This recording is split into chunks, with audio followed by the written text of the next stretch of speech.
तैयार रहिए। स्टार्ट। वाद तथ्य। एक हादी बंधु के 4 सहदायिक थे, धुब्रा, कुमार साहू, अनंता और रोहिता। विराम। वर्ष 1940 में हुए विभाजन पर कुमार साहू ने अपना हिस्सा प्राप्त किया, जिसे एक पुत्र प्रफुल्ल, प्रतिवादी संख्या 1 यहाँ अपिरार्थी, एवं 2 पुत्रियों चारुलता वादी यहाँ प्रत्युत्तरदाता संख्या 2 थे। विराम। कुमार साहू की मृत्यु वर्ष 1969 में हो गई। विराम। प्रत्युत्तरदाता संख्या 1 ने दिनांक 3/12/1980 को अपने पिता की संपत्ति के विभाजन एवं अपने 1/3 हिस्से के लिए एक वाद संख्या TS नंबर 348/1980 संस्थित किया, जिसमें उसने अपने भाई प्रफुल्ल और बहन शांति लता को प्रतिवादी बनाया। विराम। वाद पत्र के अनुसार संपत्ति की कई श्रेणियां थीं, जिनमें कुछ पिता की पैतृक संपत्ति थी और कुछ स्वयं अर्जित संपत्ति। विराम।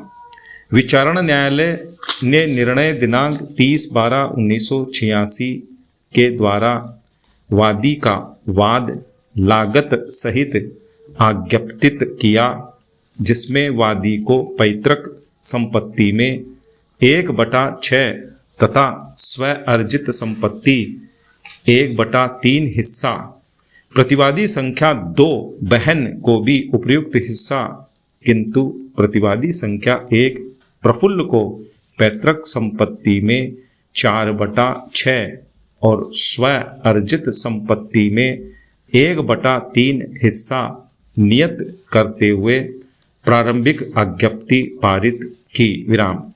इस निर्णय के विरुद्ध प्रतिवादी संख्या 1 ने उड़ीसा उच्च न्यायालय में केवल इस आधार पर प्रथम अपील FA नंबर 359/1986 प्रस्तुत की कि मृतक कुमार साहू उसके पिता की सभी संपत्तियों को पैतृक संपत्ति अभिनिश्चित किया जाना चाहिए। विराम।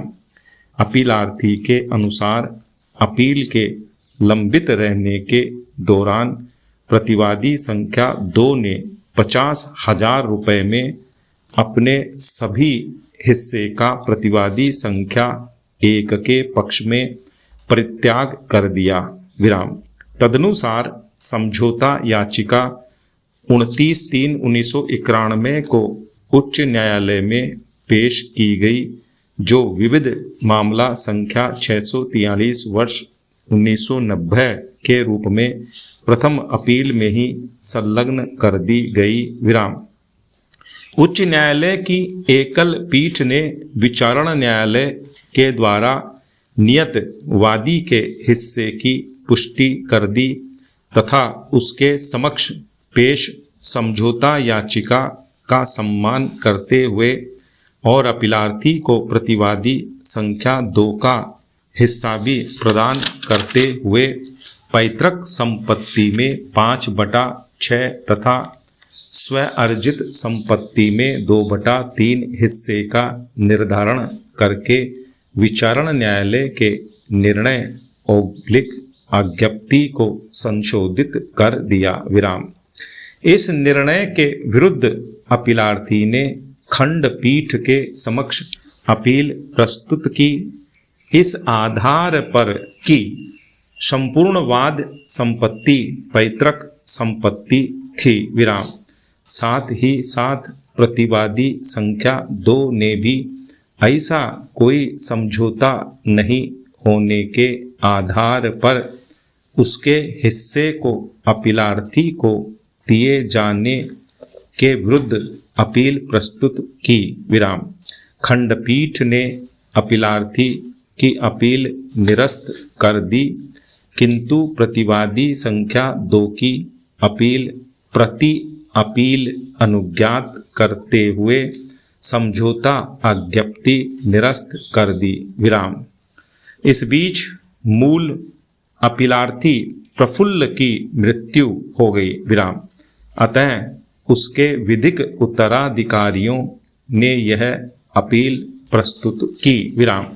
पक्षों के तर्कों को सुनने के बाद उच्चतम न्यायालय ने विचार के लिए निम्नलिखित प्रश्न विरचित किए विराम। पैरा 1, विनीता शर्मा बनाम राकेश शर्मा और अन्य 2020-9 SCC 2 के मामले में इस न्यायालय के द्वारा निर्धारित अवधारणा को ध्यान में रखते हुए पक्षकारों के अधिकार किस तरीके से शासित होंगे विराम। पैरा 2, अपीलार्थी गण प्रतिवादी संख्या 1 और प्रत्युत्तरदाता संख्या 2 के बीच में संपन्न समझौते को अवैध घोषित करने में क्या उच्च न्यायालय न्यायोचित था विराम। अन्य शब्दों में क्या उच्च न्यायालय यहाँ प्रत्युत्तरदाता संख्या 2 मूल प्रतिवादी संख्या 2 के द्वारा प्रस्तुत प्रति अपील को अनुज्ञात करने में सही था विराम। पैरा निर्णय 1, प्रश्नगत विषय हिंदू उत्तराधिकार अधिनियम 1956 की धारा 6 के निर्वचन पर आधारित है विराम। बंबई उच्च न्यायालय की एक पूर्ण पीठ ने बद्री नारायण शंकर भंडारी और अन्य बनाम ओम प्रकाश शंकर भंडारी AIR 2014 बॉम्बे 151 FB के मामले में हिंदू उत्तराधिकार का एक ऐतिहासिक विवेचन किया है विराम। हिंदू उत्तराधिकार अधिनियम अधिनियमित होने से पूर्व हिंदू देश के प्रत्येक प्रांतों में शास्त्रीय और प्रथागत विधि के द्वारा शासित होते थे विराम।